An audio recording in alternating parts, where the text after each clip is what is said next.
I'm safe is the common acronym used as a checklist to conduct a self-evaluation prior to acting as a pilot.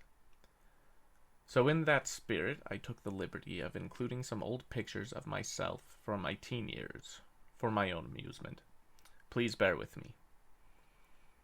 The items on this checklist include illness. Don't fly if you're sick. Illness can have adverse effects on your ability to operate as a pilot. Additionally, if your sinuses are blocked, changes in pressure can cause serious damage to your ears. Medication.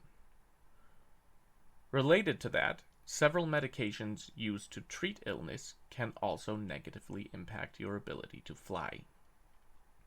The FAA has guidelines to determine what medication can and can't be used during flight, and it is best to consult an aviation medical examiner prior to operating an aircraft while using any medications. Stress.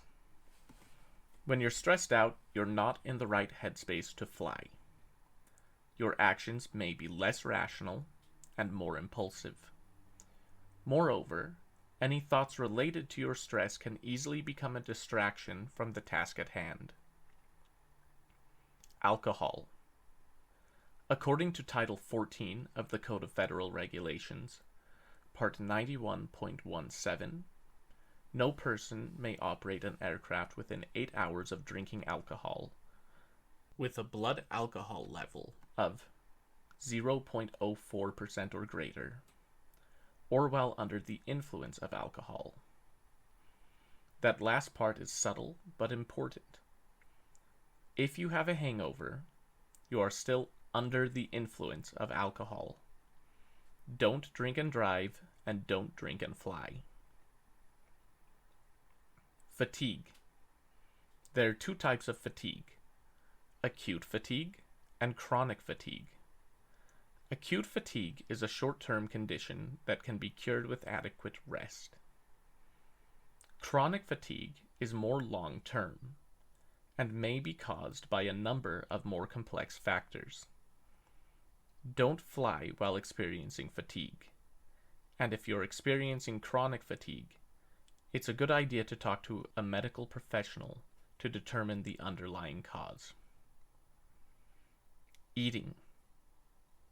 Not only is it important to consider whether or not you've eaten prior to flying, but the quality of food you consume can also affect you in flight. Make sure that you're eating quality foods that contain adequate nutrients and don't leave you feeling lethargic or increase your risk of upsetting your stomach. The food you eat matters.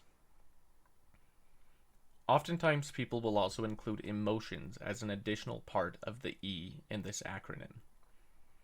I used to think this one was kind of redundant because stress is already in the acronym, but there are many emotions that can affect your performance. Maybe you're mourning, maybe you're experiencing some type of manic enthusiasm, or maybe you're just feeling a little off that day. Whatever it is, if you're not feeling emotionally stable, please stay on the ground. If not for your own sake, for the sake of those that care about you. Your impact on the lives around you is more profound than you realize.